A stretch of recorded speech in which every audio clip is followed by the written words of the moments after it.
सिद्धियाँ, आपने ये शब्द बहुत सुना होगा कि कई सारे बाबाओं को, ऋषि मुनियों के पास बड़ी बड़ी सिद्धियाँ होती हैं। तो सिद्धियाँ होता क्या है और कैसे इनको प्राप्त किया जा सकता है? देखिए, सिद्धि का मतलब होता है कि वो अवस्थाएं जो जन सामान्य के पास नहीं होती, लेकिन कुछ अभ्यास के बाद, कुछ तरीकों के बाद वो हमें प्राप्त हो जाए। मान के चलिए जैसे कि मैं बोल रहा हूँ, आप मेरी बात सुन पा रहे हैं, लेकिन मेरे बिना बोले ही आप मेरे मन की बात सुन ले, ये एक सिद्धि है।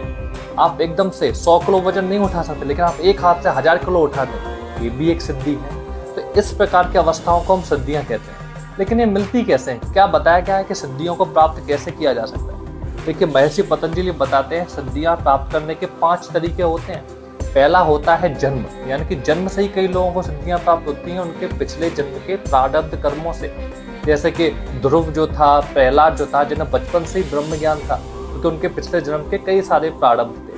दूसरा होता है मंत्र, यानी कि कई आपके गुरु और कई बड़े बड़े सन्यासी ऐसा बीज मंत्र दे देते हैं जिनका लगातार जाप करने से आपको सिद्धियां प्राप्त हो जाती हैं। तीसरा होता है तप, यानी कि घनघोर तपस्या करने के बाद भी सिद्धियां प्राप्त हो जाती हैं।